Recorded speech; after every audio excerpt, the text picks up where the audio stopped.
Welcome to ITV. ముందుగా headlines చూద్దాం. క్యాంపులపై పోలీసుల దౌర్జన్యం జరుగుతోందని ఆర్ఎస్ ప్రవీణ్ ఆరోపణ. ఫోన్ ట్యాపింగ్ ద్వారా లొకేషన్ తెలుసుకుంటున్నారని వ్యాఖ్య. ఇండిపెండెంట్లను లాక్కునే ప్రయత్నం అంటూ విమర్శ. ప్రజాస్వామ్యాన్ని కాపాడాలని ఆర్ఎస్ పిలుపు.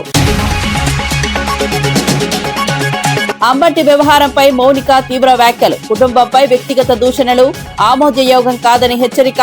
రాజకీయ ప్రతీకార ధోరణి మానుకోవాలని సూచన. వ్యవస్థలు ఎలా పనిచేస్తాయో చూపిస్తామని వ్యాఖ్య.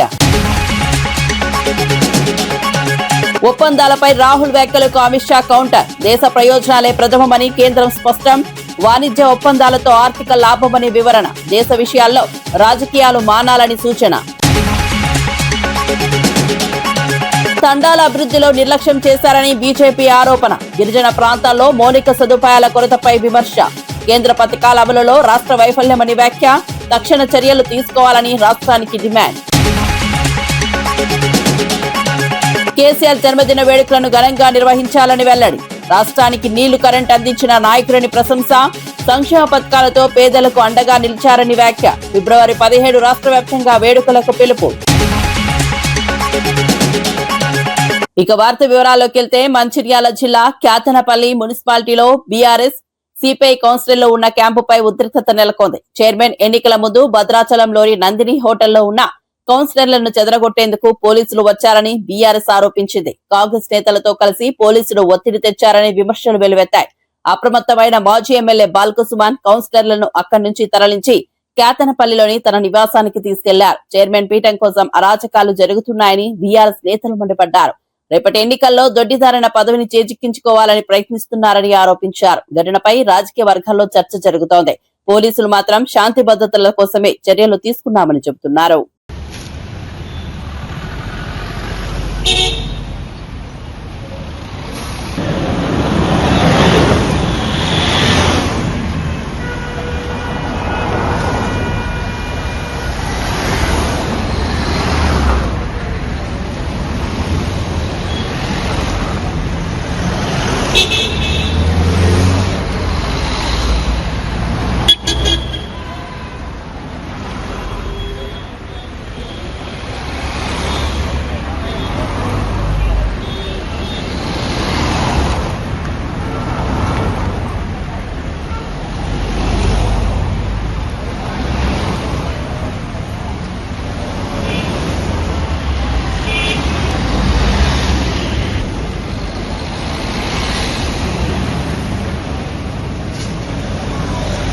దక్షిణ కాశీగా పేరుగాంచిన శ్రీకాళహస్తి ఆలయంలో మహాశివరాత్రి సందర్భంగా భక్తుల రద్దీ పెరిగింది. 1,00,000కు పైగా భక్తులు తరలివస్తారని అధికారులు అంచనా వేశారు.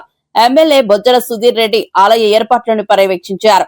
సామాన్య భక్తులకు పెద్దపీట వేస్తూ 20 నుంచి 30 నిమిషాల్లో దర్శనం కల్పించేలా చర్యలు చేపట్టామని తెలిపారు. ఆలయం పరిసరాలు ఓం నమఃశివాయ నామస్మరణతో మారుమోగుతున్నాయి. అర్ధరాత్రి లింగోద్భవ దర్శనానికి ప్రత్యేక ఏర్పాట్లు చేశారు. ట్రాఫిక్ క్యూలైన్ల నిర్వహణకు భారీ పోలీస్ బందోబస్తు ఏర్పాటు చేశారు.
బీఆర్ఎస్ పార్టీ కౌన్సిలర్లు ఉన్న క్యాంపులకు పోలీసులు దౌర్జన్యంగా వస్తున్నారని ఆర్ఎస్ ప్రవీణ్ కుమార్ ఆరోపించారు.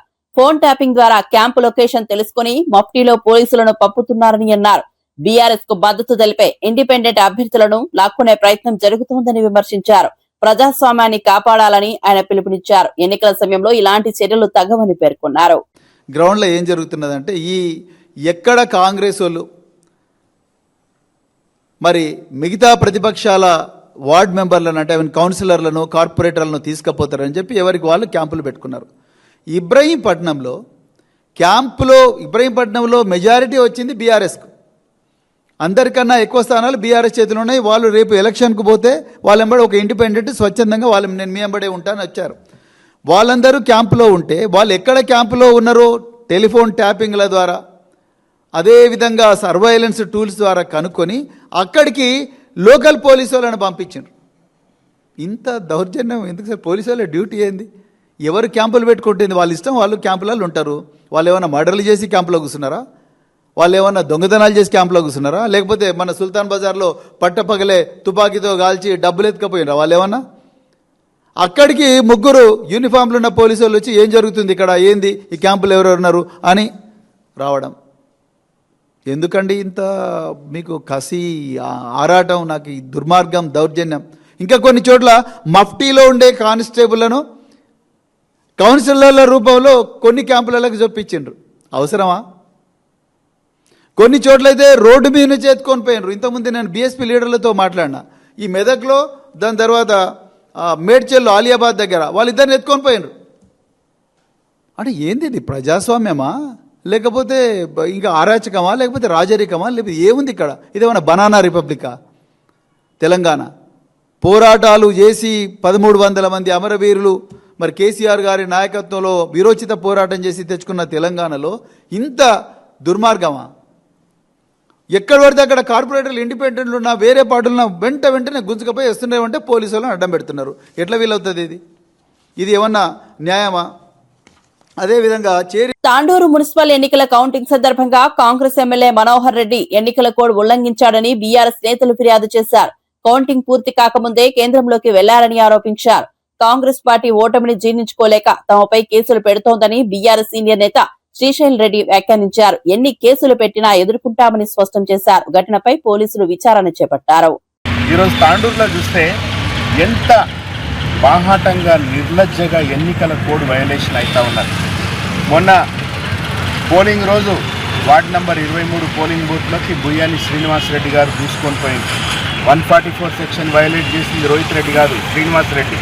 దాన్ని అడ్డుకోవడానికి రోహిత్ రెడ్డి వెళ్తే రోహిత్ రెడ్డి మీద 144 సెక్షన్ ఉల్లంఘనాన్ని కంప్లైంట్ చేస్తూ ఉన్నారు. పోలీసులు చర్యలు తీసుకుంటామంటున్నారు. కౌంటింగ్ రోజు సాయంత్రం ఇంకా 5 వార్డుల ఫలితాలు రాకముందే, ఇంకా కౌంటింగ్ అవుతున్నప్పుడే బుయ్యని మనోహర్ రెడ్డి ఎమ్మెల్యే గారు, డీసీసీ అధ్యక్షుడు దారాసింగ్, స్వప్న పరిమళ్, కరణం పురుషోత్తమరావు, రవిగౌడ్ వీళ్ళందరూ కౌంటింగ్ సెంటర్లోకి పోయింది. దారాసింగ్ గారు మీడియా మిత్రులతో మాట్లాడుతూ చెప్పిండు, డిఎస్పీ గారు పర్మిషన్ ఇస్తే లోపలికి పోయినామని. వాళ్ళని అడ్డుకోరు, వాళ్ళు లోపలికి పోయి బీఆర్ఎస్ అభ్యర్థుల ఫలితాలను తారుమారు చేసే చర్యలకు పూనుకుంటారు. కాబట్టి దాన్ని సేఫ్ గార్డ్ చేయాలనే ఉద్దేశంతో రోహిత్ రెడ్డి గారు అక్కడికి పోతే రోహిత్ రెడ్డి గారిని అలో చేయరంట పోలీసులు, ఎమ్మెల్యేని అలో చేస్తారంట. నేను పోలీసు అధికారులకు కూడా విజ్ఞప్తి చేస్తున్నా, గౌరవ పోలీసు అధికారులారా, ఎన్నికల సంఘము రాజ్యాంగం అందరికీ ఒకటే ఉంటుంది. ఎమ్మెల్యేకి పర్మిషన్ ఉండదు కౌంటింగ్ సెంటర్లో, ప్రధానమంత్రికి కూడా ఉండదు. నేను మళ్ళీ చెప్తున్నా, కేవలం పోటీ చేసిన అభ్యర్థికి, ఎలక్షన్ ఏజెంట్కి, కౌంటింగ్ ఏజెంట్కి తప్ప ఎవరికి అనుమతి ఉంటుంది. అట్లాంటిది ఎమ్మెల్యే 6-7 మందితో కూర్చున్నాడు బాజాప్తా, ఆడ కుర్చీలు వేస్తుండ్రు వాళ్ళకు, ఆయన లోపల కూర్చుని ఫోన్ మాట్లాడుతున్నాడు ఎమ్మెల్యే. ఇది ఎక్కడి రాజ్యాంగం? ఇది ఎక్కడి ప్రజాస్వామ్యం? ఇది ఎక్కడి కాంగ్రెస్ మార్కు ప్రజాపాలన ఇది? సో ఇది ప్రశ్నించినందుకు ఈరోజు రోహిత్ రెడ్డి మీద ఇంకో 9 మంది మీద ఎఫ్ఐఆర్లు బుక్ చేశారు. బిఎన్ఎస్ఎస్ 173, 176 చట్టం కింద కేసులు బుక్ చేసి అది ఎనీవే మేము ఎలక్షన్ కమిషన్ కంప్లైంట్ చేసినాం, అందరికి కంప్లైంట్ చేసినాం. కోయంబత్తూరులోని ఈషా ఫౌండేషన్ లో మహాశివరాత్రి మహోత్సవాలు ఘనంగా ప్రారంభమయ్యాయి. రక్షణ మంత్రి రాజ్నాథ్ సింగ్, మహారాష్ట్ర సీఎం దేవేంద్ర ఫడ్నవీస్ సహా పలువురు ప్రముఖులు హాజరయ్యారు. సద్గురు ఆధ్వర్యంలో ప్రత్యేక పూజలు, సాంస్కృతిక కార్యక్రమాలు నిర్వహించారు. వేలాది మంది భక్తులు రాత్రంతా ధ్యానం, భజనల్లో పాల్గొన్నారు. భద్రతా ఏర్పాట్లు కట్టుదిట్టంగా చేశారు. ఈ వేడుకలు దేశవ్యాప్తంగా ప్రత్యక్ష ప్రసారమయ్యాయి.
బీఆర్ఎస్ అధినేత కేసీఆర్ జన్మదినాన్ని ఘనంగా నిర్వహించాలని మాజీ మంత్రి ఎమ్మెల్యే తలసాని యాదవ్ పిలుపునిచ్చారు. రాష్ట్రానికి నీళ్లు, కరెంటు సమస్యలను తీర్చిన నాయకుడు కేసీఆర్ అని కొనియాడారు. కళ్యాణ లక్ష్మి ద్వారా ₹1,00,000 అందించడం, కేసీఆర్ కిట్, రైతు బంధు, ఆసరా పెన్షన్ పెంపు వంటి పథకాల ద్వారా పేదలకు అండగా నిలిచారని గుర్తు చేశారు. కాళేశ్వరం వంటి ప్రాజెక్టులతో ప్రతి ఎకరాకు నీళ్లు అందించారని పేర్కొన్నారు. గురుకులాల ద్వారా పేద పిల్లలకు నాణ్యమైన విద్య అందించిన నాయకుడు కేసీఆర్ అని చెప్పారు. ఫిబ్రవరి 17న రాష్ట్ర వ్యాప్తంగా గ్రామాలు, పట్టణాల్లో పార్టీ శ్రేణులు, అభిమానులు కేసీఆర్ జన్మదిన వేడుకలను ఘనంగా నిర్వహించాలని సూచించారు. ప్రజలకు చేసిన సేవలను గుర్తు చేసుకుంటూ సామాజిక కార్యక్రమాలు చేపట్టాలని పార్టీ నాయకులకు తలసాని దిశానిర్దేశం చేశారు. కేసీఆర్ నాయకత్వమే తెలంగాణ అభివృద్ధికి మార్గమని ఆయన వ్యాఖ్యానించారు. పట్టణాల్లో గాని, జిల్లా హెడ్ క్వార్టర్లో గాని పార్టీ నాయకులందరూ కూడా బ్రహ్మాండంగా ఘనంగా నిర్వహించాలని చెప్పి నేను ఈ సందర్భంగా తెలియజేస్తూ, గుడ్లు కానీ, మసీద్లు కానీ, చర్చులు కానీ అక్కడ కూడా ప్రార్థనలు చేసేటువంటి కార్యక్రమాలు. అయితే రాష్ట్ర కార్యాలయంలో అంటే తెలంగాణ భవన్లో ఆ రోజు ఉదయం 10 గంటలకు కేటీఆర్ గారు ముఖ్య అతిథిగా కేక్ కట్ చేస్తారు. అదేవిధంగా హరీష్ రావు గారు, మధుసూదనాచారి గారు, మా పెద్ద నాయకులందరూ కూడా అంటే శాసన మండలి, శాసనసభ్యులు, పార్లమెంట్ సభ్యులు, మాజీ శాసనసభ్యులు, చైర్మన్లు, మాజీ చైర్మన్లు, వివిధ కార్పొరేషన్ల మెంబర్లు, మా కార్యకర్తలు, మా హైదరాబాద్ సిటీకి సంబంధించినటువంటి కార్పొరేటర్, మాజీ కార్పొరేటర్లు అందరూ కూడా పెద్ద ఎత్తున ఇక్కడ కార్యక్రమాలు ఉంటాయి. మా నాయకుడిని పుట్టినరోజు జరుపుకోవడం అనేది మేమందరం మా అదృష్టంగా భావించి పెద్ద ఎత్తున జరుపుకోవాలనేటువంటి సంకల్పం ప్రతి సంవత్సరంలో కూడా చాలా గ్రాండ్గా చేస్తాం. ఈ సంవత్సరం కూడా చాలా అద్భుతంగా పుట్టినరోజు వేడుకల్ని చేపట్టడం జరుగుతుందని చెప్పి నేను ఈ సందర్భంగా తెలియజేస్తా ఉన్నాను. ఎల్లుండి 17వ తారీఖున జరిగే కేసీఆర్ గారి పుట్టినరోజుని మరి ఘనంగా నిర్వహించడానికి ఏర్పాట్లన్నీ జరుగుతున్నాయి. తప్పకుండా కార్యకర్తలు, నాయకులకు ఇక్కడ హైదరాబాద్లో అందుబాటులో ఉన్న వాళ్ళు అయితే వాళ్ళందరికీ ఇదే ఇన్విటేషన్, మీరందరూ కూడా భవన్కు రావాలని చెప్పి. అంబటి రాంబాబు వ్యవహారంపై వైసీపీ శ్రేణుల్లో ఉద్రిక్తత కొనసాగుతోంది. ఈ నేపథ్యంలో అంబటి రాంబాబు కుమార్తె మౌనిక తీవ్ర వ్యాఖ్యలు చేశారు. గల్లా మాధవి, ఇతర నాయకులు చేస్తున్న వ్యాఖ్యలను ఆమె ఖండించారు. తమ కుటుంబంపై దాడులు, విమర్శలు చేయడం సరికాదని హెచ్చరించారు. తమపై ఆరోపణలు చేస్తున్న వారు ముందుగా తమ వైఖరిని పరిశీలించుకోవాలని అన్నారు. రాజకీయ ప్రతీకార ధోరణితో వ్యవహరిస్తే భవిష్యత్తులో తగిన సమాధానం ఇస్తామని హెచ్చరించారు.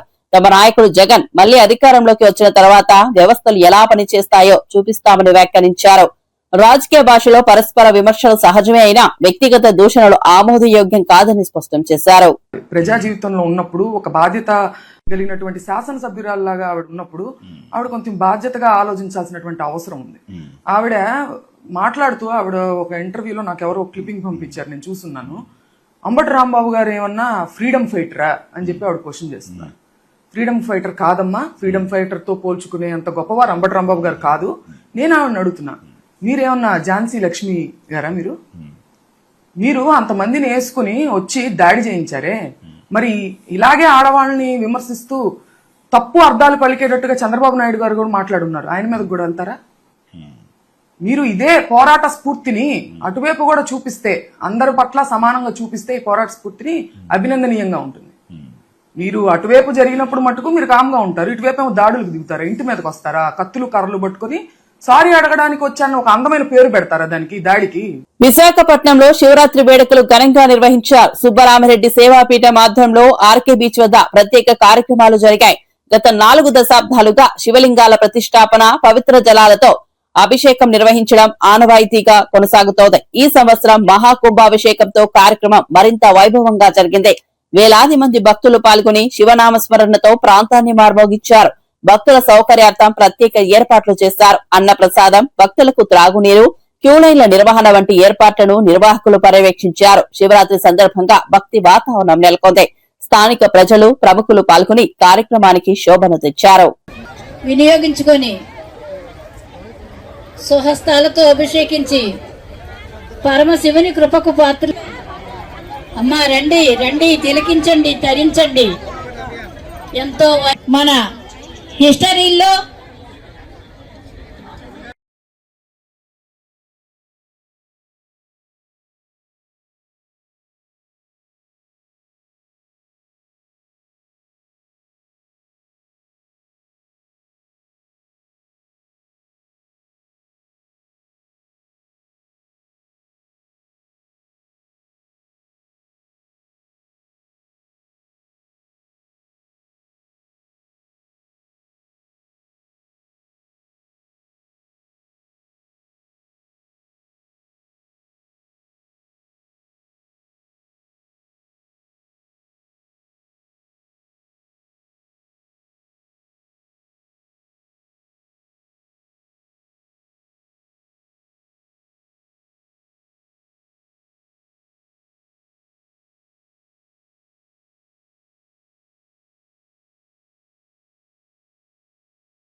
విశాఖ గాజువాక ప్రాంతంలోని కర్ణవానిపాలెం గ్రామ ప్రజలు భారీ వాహనాల వల్ల ఇబ్బందులు ఎదుర్కొంటున్నామని రోడ్డెక్కారు.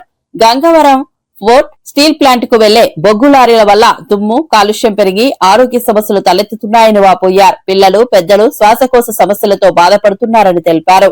అధికారులను ఎన్నిసార్లు కోరినా స్పందన లేకపోవడంతో రహదారిపై టెంట్ వేసి ధర్నా చేపట్టారు. భారీ వాహనాలను అడ్డుకుని తమ సమస్యలను పరిష్కరించాలని డిమాండ్ చేశారు. గ్రామ ప్రజల ఆందోళనతో కొంతసేపు ట్రాఫిక్ కు అంతరాయం ఏర్పడింది. అధికారులు సమస్యను పరిశీలించి తగిన చర్యలు తీసుకుంటామని హామీ ఇచ్చిన తర్వాత పరిస్థితి అదుపులోకి వచ్చింది.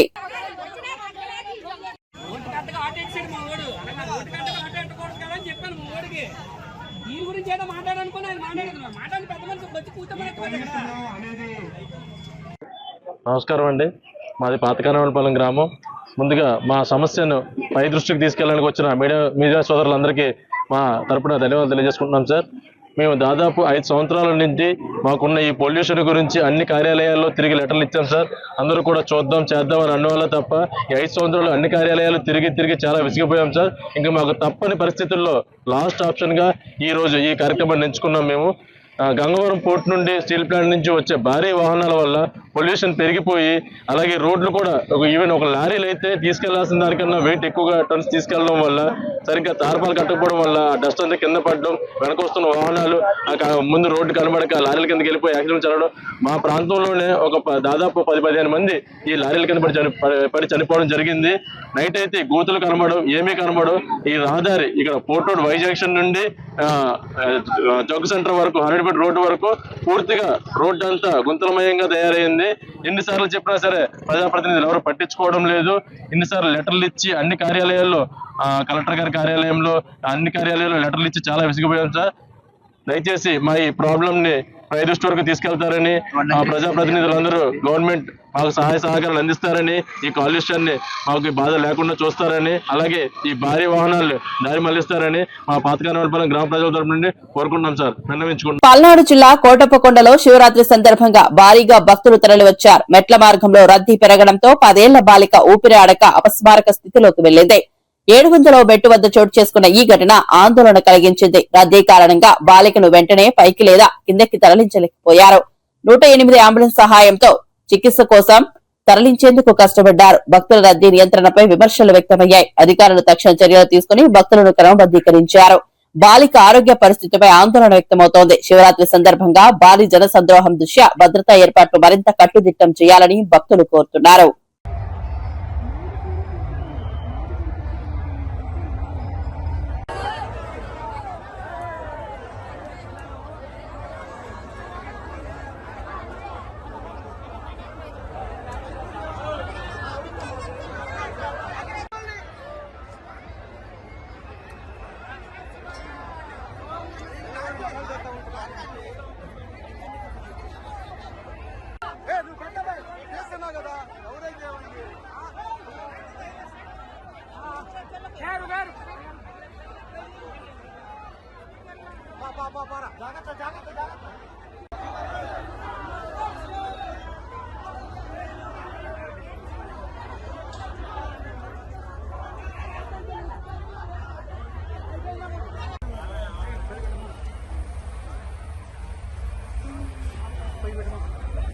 జనసేన పార్టీ సభ్యత్వ నమోదు కార్యక్రమాన్ని ఆ పార్టీ అధ్యక్షుడు పవన్ కళ్యాణ్ మంగరగిరిలోని తన క్యాంపు కార్యాలయంలో ప్రారంభించారు. పార్టీ బలోపేతానికి గ్రామ స్థాయి నుంచి రాష్ట్ర స్థాయి వరకు శక్తివంతమైన కేడర్ను నిర్మించడమే లక్ష్యంగా ఆయన పేర్కొన్నారు.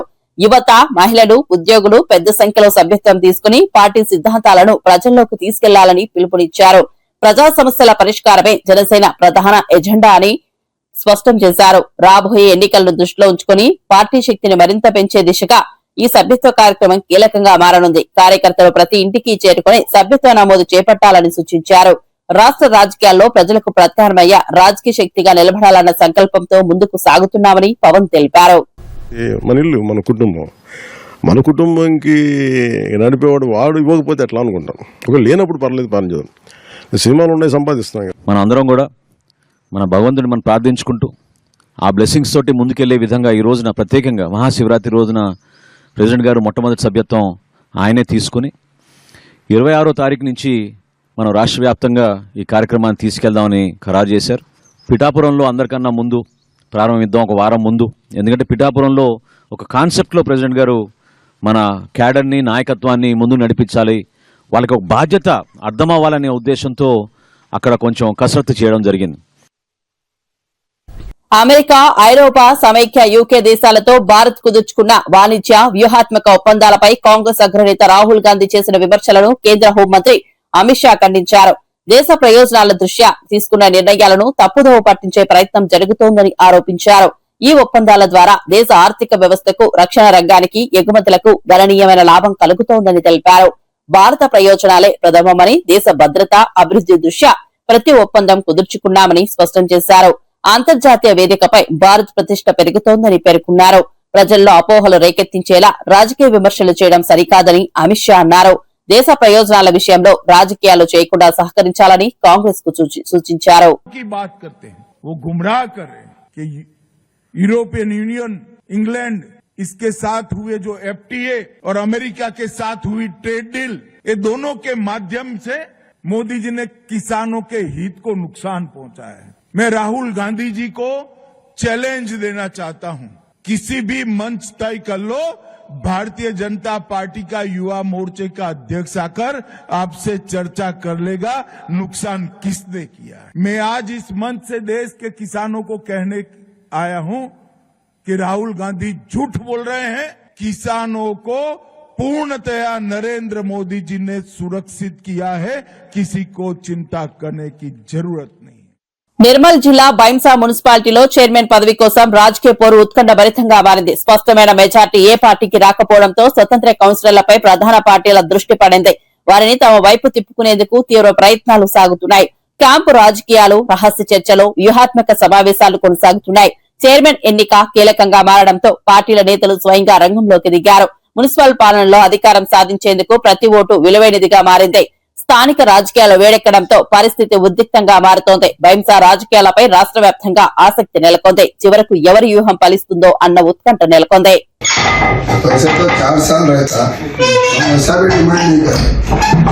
फर्स्ट 2 साल ही दो बोल रहे हैं, हम 2 साल के बाद यूनानी मसले आके हम टाइम हमारे कमिटमेंट के हिसाब से हम रिजाइन कर ये 2 आदमी माई चेयरमैन मेरे साथ इंडिपेंडेंट है बोल रहे, किसी के साथ इंडिपेंडेंट नहीं है, 2 इंडिपेंडेंट हमारे साथ है। और हम उनको बोल रहे कि तुम तुम्हारे तरीके से रहो, हमारा जो डिमांड है वो हुआ तो तुम्हारा भी जो डिमांड्स करके तुम उठे उसको हम दुरुस्त कर सकते। తండాల అభివృద్ధి విషయంలో కాంగ్రెస్ మరియు గత బీఆర్ఎస్ ప్రభుత్వాలు తీవ్ర నిర్లక్ష్యం చేశాయని బీజేపీ రాష్ట్ర అధ్యక్షుడు రామచంద్రరావు ఆరోపించారు. గిరిజన ప్రాంతాల్లో మౌలిక సదుపాయాల కొరత కొనసాగుతూనే ఉందని అన్నారు. త్రాగునీరు, రహదారులు, విద్య, వైద్య సదుపాయాల అభివృద్ధిలో స్పష్టమైన పురోగతి లేదని విమర్శించారు. గిరిజనులకు ఇచ్చిన హామీలు అమలు కాలేదని పేర్కొన్నారు. కేంద్ర ప్రభుత్వం గిరిజన సంక్షేమానికి ప్రత్యేక పథకాలు అమలు చేస్తోందని తెలిపారు. తండాల సమగ్ర అభివృద్ధి కోసం బీజేపీ కట్టుబడి ఉందని చెప్పారు. గిరిజనుల హక్కుల పరిరక్షణలో తమ పార్టీ ముందుంటుందని స్పష్టం చేశారు. రాష్ట్ర ప్రభుత్వం తక్షణ చర్యలు తీసుకుని తండాల సమస్యలు పరిష్కరించాలని డిమాండ్ చేశారు. సంక్షేమ పథకాలతో ఈ రోజు భారతదేశంలో ట్రైబల్స్ కి సంబంధించినటువంటి ఒక వెల్ఫేర్ సంక్షేమం కోసము నరేంద్ర మోదీ గారు అనేక పథకాలు తీసుకోవడం జరిగింది. వారి విద్య కోసం అయితే, వారి స్కాలర్షిప్లు అయితే, వారి ఉద్యోగ అవకాశాల కోసం అయితే, వారి యొక్క ఆరోగ్య పరిస్థితి కోసం అయితే, ఇవన్నీ కూడా చేస్తా ఉన్నారు. ఒక సపరేట్ గా ఒక గ్రామ పంచాయతీ హోదా ఇస్తూ అక్కడ నిధులు గానే, అక్కడ అభివృద్ధి గానే కార్యక్రమాలు ఈ 2 ప్రభుత్వం కూడా చేయలేదు. ఈరోజు ట్రైబల్ ఏరియాస్ లో ఏ డెవలప్మెంట్ జరిగినా కూడా అది ఐటీడీఏ ద్వారా కేంద్ర ప్రభుత్వం నిధులతోనే ఈరోజు ట్రైబల్ ఏరియాస్ కూడా డెవలప్ అవుతున్న విషయాన్ని మనం గుర్తుపెట్టి క్యాంపులపై పోలీసుల దౌర్జన్యం జరుగుతోందని ఆర్ఎస్ ప్రవీణ్ ఆరోపణ. ఫోన్ ట్యాపింగ్ ద్వారా లొకేషన్ తెలుసుకుంటున్నారని వ్యాఖ్య. ఇండిపెండెంట్లను లాక్కునే ప్రయత్నం అంటూ విమర్శ. ప్రజాస్వామ్యాన్ని కాపాడాలని ఆర్ఎస్ పిలుపు. అంబటి వ్యవహారంపై మౌనిక తీవ్ర వ్యాఖ్యలు. కుటుంబంపై వ్యక్తిగత దూషణలు ఆమోదయోగం కాదని హెచ్చరిక. రాజకీయ ప్రతీకార ధోరణి మానుకోవాలని సూచన. వ్యవస్థలు ఎలా పనిచేస్తాయో చూపిస్తామని వ్యాఖ్య. ఒప్పందాలపై రాహుల్ వ్యాఖ్యలకు అమిత్ షా కౌంటర్. దేశ ప్రయోజనాలే ప్రథమమని కేంద్రం స్పష్టం. వాణిజ్య ఒప్పందాలతో ఆర్థిక లాభమని వివరణ. దేశ విషయాల్లో రాజకీయాలు మానాలని సూచన. తండాల అభివృద్ధిలో నిర్లక్ష్యం చేశారని బీజేపీ ఆరోపణ. గిరిజన ప్రాంతాల్లో మౌలిక సదుపాయాల కొరతపై విమర్శ. కేంద్ర పథకాల అమలులో రాష్ట్ర వైఫల్యమని వ్యాఖ్య. తక్షణ చర్యలు తీసుకోవాలని రాష్ట్రానికి డిమాండ్. కేసీఆర్ జన్మదిన వేడుకలను ఘనంగా నిర్వహించాలని వెల్లడి. రాష్ట్రానికి నీళ్లు, కరెంట్ అందించిన నాయకులని ప్రశంస. సంక్షేమ పథకాలతో పేదలకు అండగా నిలిచారని వ్యాఖ్య. ఫిబ్రవరి 17 రాష్ట్ర వ్యాప్తంగా వేడుకలకు పిలుపు. మరిన్ని అప్డేట్స్ కోసం చూస్తూనే ఉండండి ITV.